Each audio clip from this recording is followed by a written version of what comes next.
करना होगा। आप सभी को पता है हमारे पार्टी के केंद्रीय अध्यक्ष टाइगर जयराम महतो जी झारखंड में नए गुलाम के लिए दिन रात मेहनत करके अपने बौद्धिक शक्ति से लोगों को जागरूक करने का काम किया है। अब बस आपको अपना बौद्धिक शक्ति से लोगों को जागरूक करने का काम करना होगा। देखिए, कोई भी देश की राजनीति, कोई भी राज्य की राजनीति, चाहे कोई भी पंचायत की राजनीति तभी सुधार हो सकती है जब उसमें वोट लेने वाला और वोट देने वाला दोनों ईमानदार होंगे, तभी हम एक अच्छा बदलाव कर सकते हैं कि नहीं। इसलिए आज मैं आप सभी को विश्वास दिला देना चाहता हूं कि आपके सामने झारखंड लोकतांत्रिक क्रांतिकारी मोर्चा और उसके जितने भी पदाधिकारी हैं और उसके केंद्रीय अध्यक्ष टाइगर जयराम महतो एक ईमानदार वोट लेने वाले व्यक्ति का आगमन हो चुका है। अब आपको सोचना है कि आप अपने विधानसभा क्षेत्र से कैसे लोगों को चुनेंगे और कैसे लोगों को नहीं चुनेंगे। यदि इस गुलाम की बात करें तो हम लोगों ने सिर्फ और सिर्फ अभी तक सड़क पे आंदोलन किया है,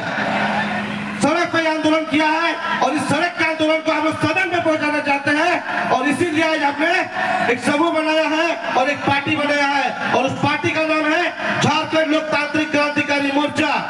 बहुत सी विघ्न बाधाएं आई इस पार्टी को रोकने के लिए। मैं आप सभी को बता भी देना चाहता हूँ, इस पार्टी का रजिस्ट्रेशन में जो समस्या आई है, देश के गृह मंत्री अमित शाह तक रेफरेंस किया गया था कि इस पार्टी का रजिस्ट्रेशन रोक दिया जाए, लेकिन आप सबका आशीर्वाद है, आप सबका उम्मीद है कि आज ये जेल के पार्टी रजिस्टर्ड हुआ और हमारे पास हमारा कई चीज छाप भी आया।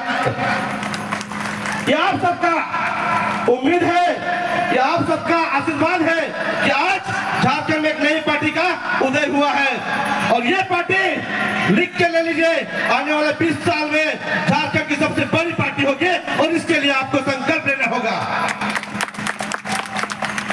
आज कोई भी पार्टी का सुप्रीमो को ले लीजिए, चाहे आजसू का सुप्रीमो ले लीजिए, चाहे झारखंड मुक्ति मोर्चे का सुप्रीमो ले लीजिए, बीजेपी और कांग्रेस का तो बात ही छोड़ दीजिए, क्योंकि राष्ट्रीय पार्टी हमारे राज्य का उत्थान करने वाली नहीं है, हमारे राज्य के खजाने को लूटने के लिए आई है। मैं बात करता हूं झारखंड मुक्ति मोर्चा और आजसू की, जिन्होंने सबसे ज्यादा छलने का काम किया है हम जैसे उत्तरी छोटा नागपुर और दक्षिणी छोटा नागपुर के भोले भाले जनताओं को। इसीलिए इस बार आप सभी को अपने अंदर यह संकल्प लेना होगा, इस दो पार्टी को इस बार जवाब देना होगा। आज मैं आजसू पार्टी की यदि बात करूं तो तकरीबन 24 साल में जेन टेन पर कारण 18.5 साल सरकार चलाया है, लेकिन उसके सुप्रीमो से पूछना चाहता हूं कि क्या एक भी ऐसा पॉलिसी बनाया जिससे हम झारखंडियों को आग बंद करके उसके ऊपर भरोसा करने का जरूरत महसूस होता? बताइए, कोई भी ऐसा पॉलिसी बनाया क्या? यदि पॉलिसी बनाया है तो बिल्कुल वोट कीजिएगा, और अगर एक भी पॉलिसी नहीं बनाया है तो बिल्कुल नकार कीजिएगा। मैं झारखंड मुक्ति मोर्चा के सुप्रीमो से पूछना चाहता हूं, क्योंकि हमारा राज्य 85% खेतीहर राज्य है। खेतीबाड़ी के लिए, यहाँ का खेतीहर का उत्थान के लिए, किसान के लिए क्या आज तक कोई भी ऐसा नियोजन बनाया है कि हमारे लोग यहाँ पे अपने राज्य में अपनी व्यवस्था खुद कर सकते हैं? हमारे किसान आज पलायन क्यों कर रहे हैं? हमारे किसान के बच्चे पलायन क्यों कर रहे हैं, जबकि पूरा देश का सबसे बड़ा खजाना हमारे राज्य में है? देखा जाए तो पूरा देश का राजा है हम, लेकिन हमें रंग बनाया गया है। और ये रंग किसने बनाया है? ये रंग बनाने वाली है ये झारखंड मुक्ति मोर्चा और ये आजसू पार्टी है। याद रखिएगा इन दो पार्टियों को। ये दो पार्टियां आज 24 साल में सबसे ज्यादा छलने काम की है, तो हम झारखंडियों को सबसे ज्यादा छला है इस दो पार्टियों में। झारखंड बिहार से सेपरेट क्यों किया गया था, ये जानने की जरूरत है। मैं तो नौजवानों से आग्रह करूंगा कि आप लोग बिल्कुल झारखंड गुलाम को पढ़िए, झारखंड नवनिर्माण को पढ़िए। साफ शब्दों पे लिखा हुआ है कि हमारे राज्य में इतनी खनिज संपदाएं हैं कि हमें कहीं दूसरे राज्य में नौकरी करने जाने की जरूरत नहीं पड़ेगी। इसीलिए हमें झारखंड चाहिए। लेकिन जिस झारखंड की मांग हमारे राज्य के आदिवासी मूलवासी सब ने मिलकर किया था कि आज 24 साल में झारखंड का उद्देश्य पूरा हुआ है? नहीं हुआ है।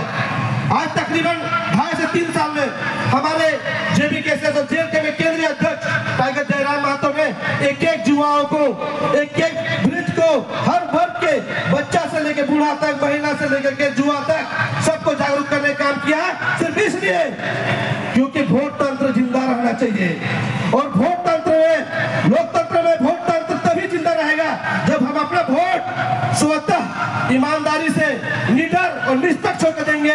लेकिन अगर जब हम अपना वोट किसी के दारू से, किसी के पैसे से देते हैं तो शायद हम स्वतंत्र नहीं है। आज हम जिस क्षेत्र में खड़े हैं, इसी से जस्ट मुझे लगता है 10 किलोमीटर आगे चले जाइए, जो हमारा सिल्ली विधानसभा क्षेत्र के अंदर आ जाता है। अब सिल्ली की जनता से पूछिए कि 2019 के चुनाव में आपको कैसे ठगा गया था। तो ये भूल इस बार नहीं करना है, ये भूल नहीं करना है। ये बड़ी बड़ी पार्टियां, मैं तो खास करके 2 पार्टी का तो बिल्कुल नाम ले लो, एक झारखंड मुक्ति मोर्चा और एक आजसू। इसको हमारे लोगों ने क्या नहीं दिया, कौन सा जगह नहीं दिया, लेकिन इन लोगों ने हमें क्या दिया। सवाल कीजिए उनसे, इन लोगों ने हमें क्या दिया और हमारे आने वाली पीढ़ी को क्या दिया है। बिल्कुल सवाल कीजिए। आप जिस उंगली से वोट करते हैं, इसी उंगली से सवाल करना सीखिए। और ये आपको, ये प्लेटफॉर्म आपको देता है हमारा पार्टी, जेल के पार्टी। हर युवाओं से मैं आग्रह करूंगा, जेबीकेएस जेल के लिए एक ऐसी पार्टी है जहां पे आपके नेतृत्व को प्लेटफॉर्म दिया जाएगा। सवाल कीजिए, सवाल करने सीखिए। अपने घर से, अपने बच्चों से, अपने परिवार से सवाल करने सीखिए। आखिर क्यों इस 24 साल में सबसे ज्यादा सत्ता दिया है, उसके बाद भी ये अगर यदि हमारे लिए काम नहीं करते तो क्यों वोट करेंगे। और आपको जानना होगा कि जेबीकेएस और जेल कैंप से क्यों वोट करना होगा आपको। आज यदि पूरे राज्य में देखा जाए तो जेबीकेएस और जेल कैंप में जितने भी पदाधिकारी हैं, जितने भी आने वाले समय में प्रत्याशी होंगे, सब कहीं ना कहीं अच्छे शिक्षित पढ़े लिखे लोग होंगे। क्योंकि जेबीकेएस आपको इस चीज के लिए आश्वस्त करती है कि पढ़े लिखे लोग जब तक सदन पर नहीं होंगे तो ये लोग हमको सिर्फ ठगने का काम करेंगे। आज झारखंड मुक्ति मोर्चा के सुप्रीमो, उनका बैकग्राउंड चेक करके देखिए। बालू चोर, कोयला चोर, पत्थर चोर, तो हमारे राज्य में जो खनिज संपदा है उसकी चोरी तो आप करवा रहे हैं। आज यदि हमको इंदिरावास मिलता है, इंदिरावास का पैसा तय हुआ 3 लाख रुपया, लेकिन बालू ही तो हमको 1 लाख रुपया मिल रहा है, जबकि बालू हमारा स्वतंत्रता है। बालू हमको सबसे मिनिमम कॉस्ट में मिलना चाहिए था। हमारे यहाँ का बालू गुजरात में जाके सेम रेट पे बिकता है, तो फिर हम अपनी बालू का संरक्षण क्यों नहीं करेंगे। आज यदि हम कम से कम अपना बालू नहीं बचा सकते हैं तो आने वाले समय में सोच लीजिए कि हमारा नदी, पुल, पुलिया सब ध्वस्त हो जाएगा। इवन यहाँ तक कि हम अपने घर तक का निर्माण नहीं कर पाएंगे। इसलिए आज जरूरत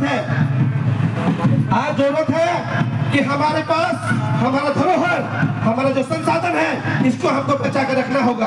अगर जब इसको नहीं बचाते हैं, और इसको बचाने के लिए सबसे पहले पॉलिसी मेकिंग होना चाहिए, सबसे पहले पॉलिसी बनना चाहिए।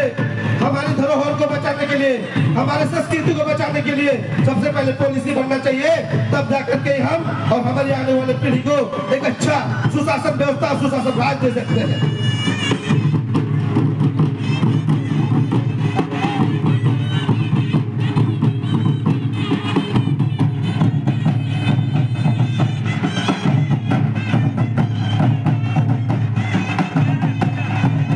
हमारे बीच अभी